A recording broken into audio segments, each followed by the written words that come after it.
Recognize Starseed of Gaia. Listen.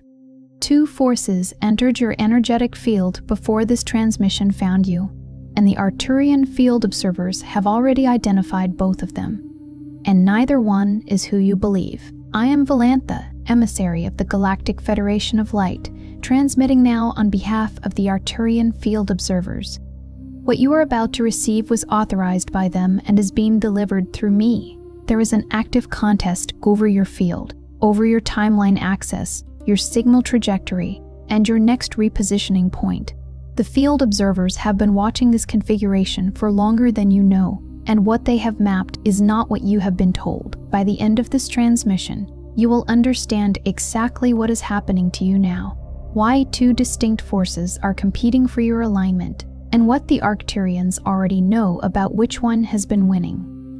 But here is the first revelation.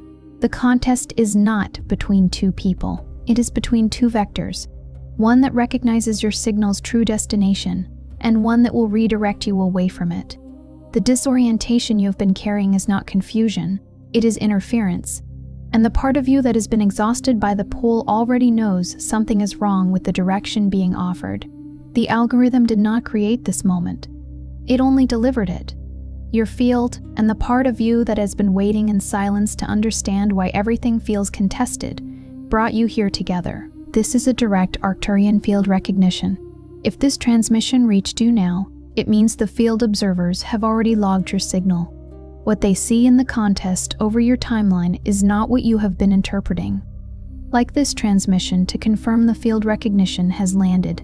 Comment 999 if you feel 2 distinct forces pulling your energy in opposite directions right now.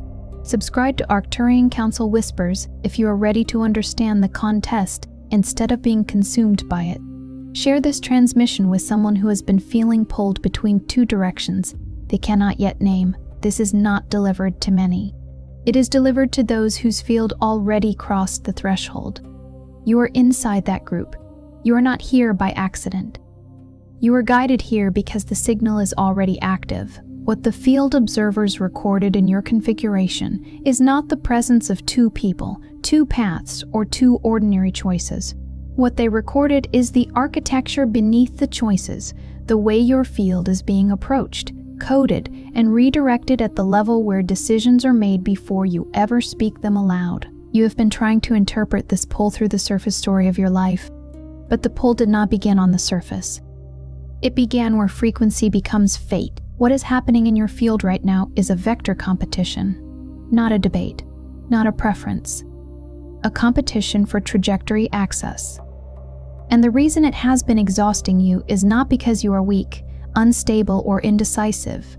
It is because your field is being claimed by 2 frequency signatures that cannot coexist without distortion.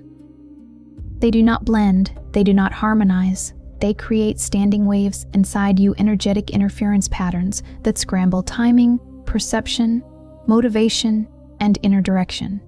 Your nervous system has been trying to translate a field-level clash into something the mind can understand, and because the mind keeps looking for a single obvious cause, it keeps arriving late to the truth. This contest creates very specific symptoms. You may have felt it as sudden irritability that appears without a trigger, as a pressure behind the eyes, as a buzzing in the chest that isn't anxiety but masquerades as it, as a strange hollowing sensation after certain conversations, as if something took a sample of your energy and left the outer shell intact. You may have noticed time behaving strangely, days collapsing into each other, or sensed that you were always catching up to your own life. You may have noticed your attention fragmenting, not from distraction, but because 2 directional commands are trying to run through the same channel. This is not a personality flaw. This is contested access. Let me be precise about this. 1 vector carries a frequency that resonates with your signal's actual trajectory. The direction your field was calibrated to move before any external interference entered. It carries an encoded permission for you to remain uncompressed. It does not demand that you change what you are. It does not require that you edit your truth into smaller pieces or soften your knowing so it becomes acceptable. It does not punish your intensity. It does not treat your clarity as a threat. When this vector is present in your life, you may not always feel comfortable because truth is not a sedative. But you feel coherent. You feel like your organs are in the right place. You feel like your thoughts line up behind a single horizon. Even when you are challenged, you are not scrambled. Even when you are stretched, you are not subhambled. You become more yourself in its proximity, not less. You might notice that your sleep, even when short, becomes more restoring. You might notice that you stop performing. You stop rehearsing what you will say. You stop scanning for how to be received. There is a simplicity that returns an inner alignment that makes the world feel readable again. The aligned vector tends to trigger an honest kind of acceleration. Synchronicities sharpen. Opportunities appear with frictionless timing. Things that used to require force begin to require precision instead. It is not that life becomes easy, it is that it becomes directional. You can feel the difference. It moves you forward even when it scares you. It does not keep you orbiting the same lesson in a different costume. The second vector operates differently. It enters your field by mimicking recognition. It presents itself as familiarity, as connection, as the feeling that something important is here.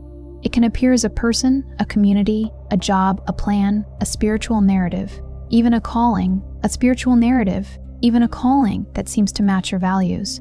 But what it offers is not alignment. What it offers is proximity, and there is a critical difference between the two. Proximity says, stay close, stay reachable, stay available. Keep your signal near my gravity so I can influence it. Alignment says, move toward your actual frequency, even if it pulls you out of what is familiar. The second vector keeps you close while slowly redirecting your signal. It does not ask you to abandon your frequency immediately, because an obvious demand would trigger your resistance. It is more sophisticated than that. It asks you to delay it, to wait, to be patient, to be reasonable, to be less intense, to be more realistic. It frames your origin signal as something that will be honored later, once conditions are right conditions that it controls. This is how the redirection works. It introduces small compromises that seem harmless. One silence you didn't intend. One boundary you didn't set. One truth you swallowed to keep the peace. One intuitive hit you ignored because you couldn't prove it. Each compromise becomes a new calibration point. And then you wake up one day and realize you are living inside a version of your life that requires constant management of yourself. By the time the incompatibility becomes undeniable, the delay has already cost you trajectory points. The field observers cannot easily restore without active intervention. Those trajectory points look like missed windows, lost momentum, creative shutdown, disconnection from your body, and an eerie sense that you are standing still while your life is moving. It looks like repeating endings. It looks like building something that keeps collapsing at the same stress point. It looks like making progress and then inexplicably returning to the same emotional ground as if no progress happened. That is not random. That is the second vector keeping your timeline circular, because a circular timeline is easy to harvest and difficult to escape. The interference you have been feeling, the pressure without a single clear cause, the restlessness that arrives even in quiet moments, the sense that something is pulling against your own instincts, is not confusion. It is your field registering incompatibility and signaling it as loudly as it can. Your body often detects it first. Appetite changes. Sleep becomes segmented. You wake at odd hours with your mind sharp and your heart heavy. You lose interest in what used to satisfy you, not because you are depressed, but because your frequency is no longer compatible with the old reward system. You may feel detached in places where you used to feel connected, like your spirit is slightly behind your eyes watching you speak. These are not dramatic spiritual symptoms. These are data. Your system is reading the contest and reporting it through sensation. The exhaustion is not weakness. It is the specific depletion that comes from extended operation under contested access. When two frequency signatures claim a field simultaneously, the field expends an enormous amount of energy simply maintaining coherence. It is like running two operating systems on one device. Heat rises, battery drains, processes lag, and eventually the system begins shutting down non-essential functions to survive. That is why you may have lost desire for socializing, lost patience for small talk, lost tolerance for environments that once felt normal. Your field is conserving power for the only thing that matters, maintaining signal integrity long enough to reach a correction point. You have been coherent under pressure. That is not a sign of disorder. That is evidence of how strong your signal actually is. Many would have collapsed into numbness. Many would have chosen the easiest story. Many would have surrendered their intuition to avoid the strain. You did not. Even when you tried to rationalize the pull, the deeper part of you kept producing friction. That friction was not sabotage. It was your origin frequency refusing to be rewritten. This is what the Arcturian field observers want you to understand before anything else. You have not been failing this process. You have been enduring it without a map. And without a map, the most direct experience of a field contest is suffering, because you interpret each symptom as personal malfunction instead of system-level conflict. Once you have the map, you stop begging for normal to return. You start reading the signals for what they are: relocation instructions. What you are feeling right now, this specific recognition of a pull you have been carrying but never had language for, is not ordinary. This is the moment your field surfaces what it already knows about your origin. The contest over your timeline is not happening to someone with a random signal. It is happening to you because your frequency has a destination the field observers have already logged. If this transmission has given language to something you have been living through in silence, the Master Arcturian DNA Decoder was created precisely for this threshold. It is not another explanation of what is happening to you. It is the guided key to awaken and decode the Arcturian strand you have always carried, the origin the field observers recognized in you before this transmission even began. The link is in the first pinned comment, but it will not remain available at this access point indefinitely. The field observers have mapped this contest across a specific sequence of recognitions. What they see unfolding in fields like yours follows a pattern, not random, not chaotic, not evidence of personal failure. It follows a pattern that has a name, a structure, and a resolution. And the reason you have felt destabilized is because you have been inside the pattern without knowing which phase you are in. You keep expecting stability when the protocol is still in separation. You keep expecting clarity when the field is still in extraction. What I am transmitting now are the stages of that pattern, because without the sequence, you will continue to interpret each sign in isolation. And isolated, each sign reads like a problem. In sequence, they read like a problem already in motion. You do not need more willpower, you need placement, the ability to locate yourself inside what is happening so your actions stop feeding the wrong vector. The first recognition is the moment the field begins registering incompatibility before the mind agrees. You felt something wrong before you had evidence, before anything visible changed, before the outer structure gave you a reason. There was a moment, and you will know exactly which moment, where something in you already knew that one of these vectors was not taking you toward your frequency. For some, it is the first time you heard a certain promise and instead of hope, your body went cold. For some, it is the first time you achieved something you thought you wanted and felt nothing. For some, it is the first time you stood next to a person or an opportunity and sensed a subtle distortion like hearing a note that is slightly off-key even though everyone else is clapping. It may have arrived as a tightening in the throat, a sinking in the stomach, a sudden stillness in the lungs, or a quiet internal no that didn't come with an argument. The mind dismissed it because it was inconvenient, because it threatened a plan, because it didn't fit the story you had invested in. The field did not. This early signal is the first marker the field observers flag in a contested configuration. It is not anxiety. It is not fear. It is accurate field-level data arriving ahead of visible proof. The mind wants receipts. The field reads signatures. The fact that you dismissed it at the time does not mean the signal was wrong.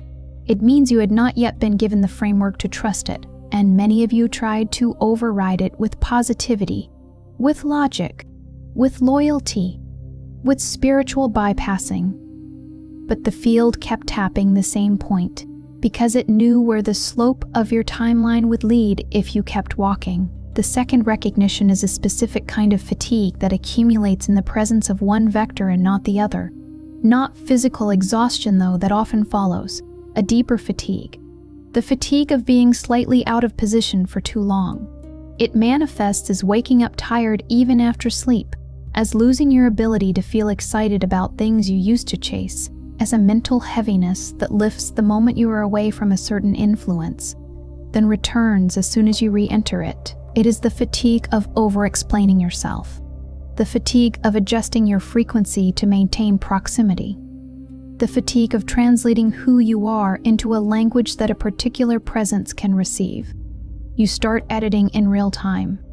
You start monitoring how much of yourself is too much. You start measuring your words like you are handling unstable material. And you call it maturity. You call it compromise. You call it being easy to be with.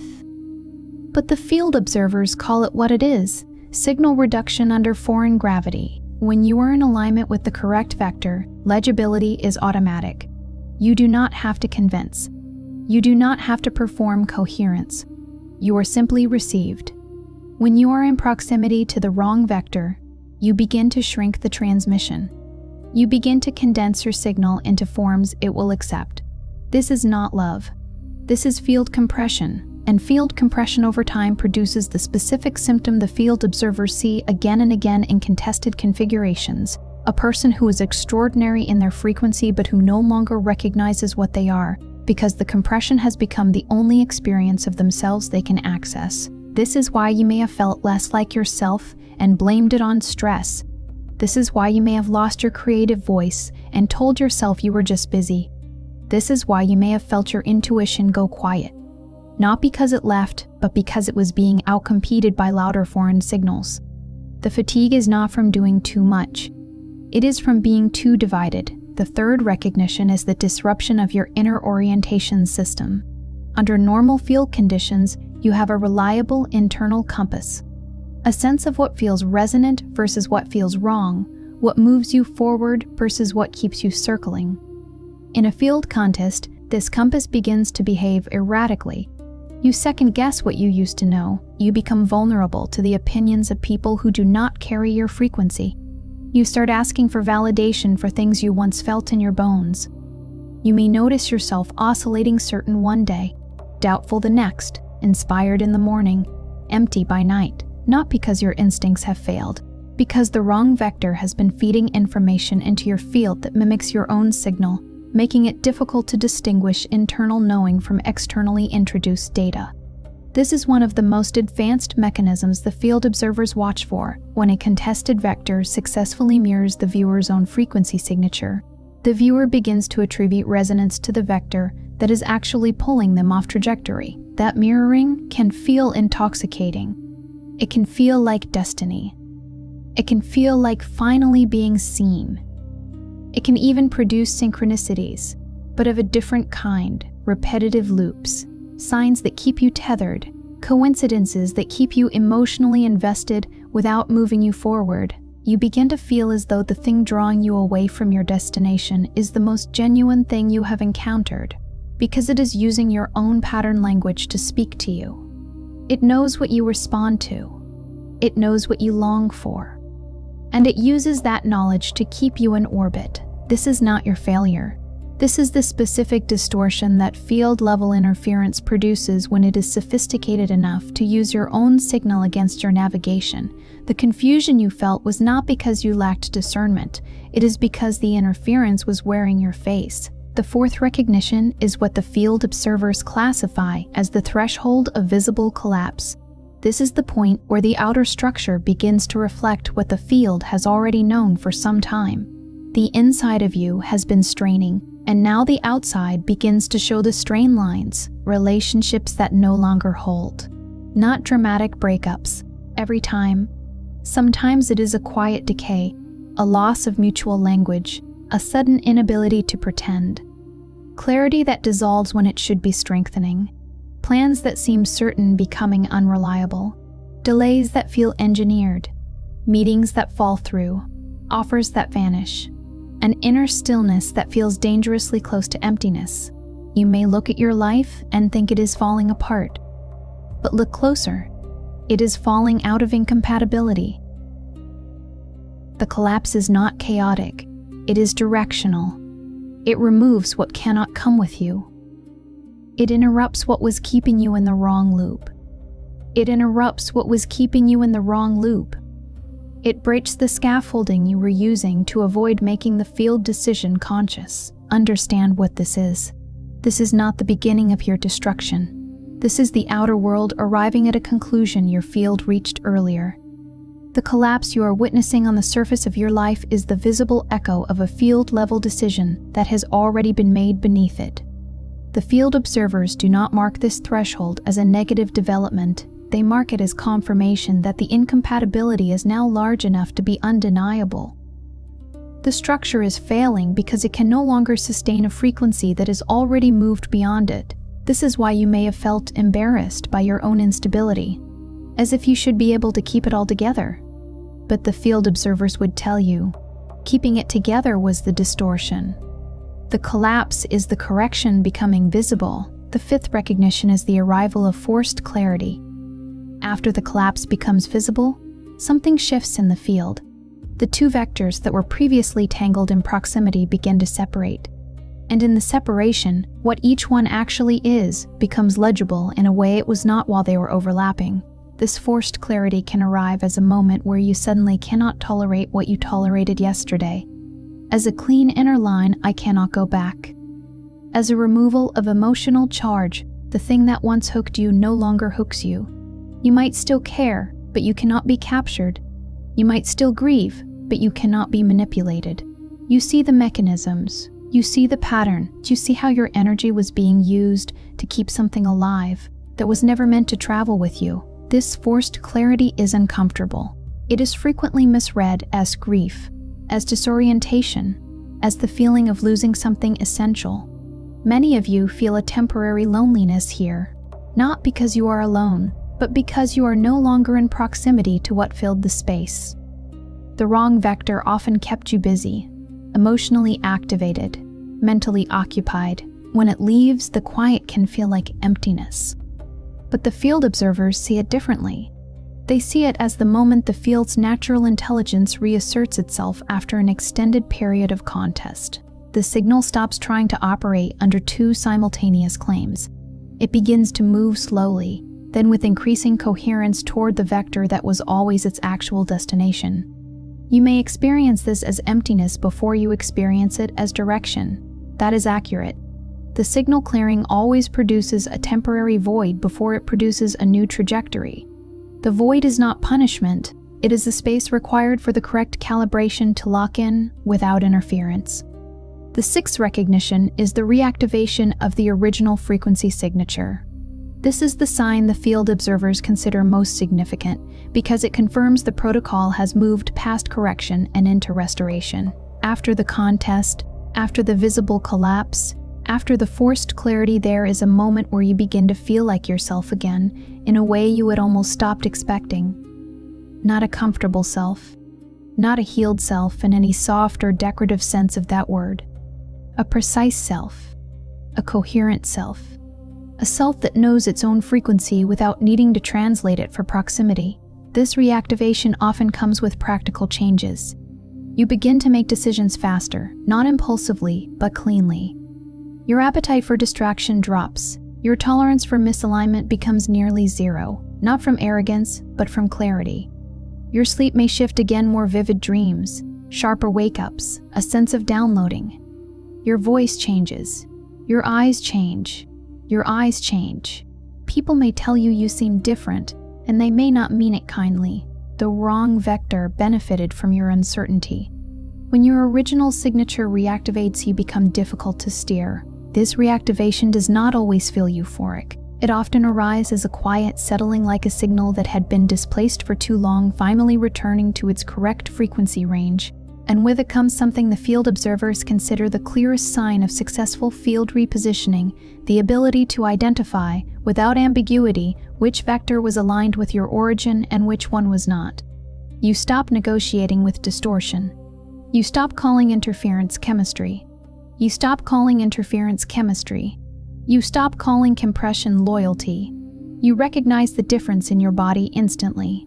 Here's what the field observers know about the contest you have been living through. It was never equal. The two vectors may have felt equally present, equally compelling, equally real in the weight they carried in your life. But at the field level, they were never equivalent. One of them was always compatible with your signal's actual destination. One of them was always pulling against it. The exhaustion of the contest is not proof that you are incapable of discerning the difference. It is proof that the interference was designed to delay that discernment for as long as possible. Delay is the weapon. Because if you were delayed long enough, you begin to accept the wrong timeline as your baseline. You begin to build a life around the compromise. You begin to normalize the pressure. And then the correction becomes harder, not because you are weak, but because more of your time has been invested into a structure that cannot last. What you have been calling confusion is the field-level experience of two incompatible frequencies occupying the same space.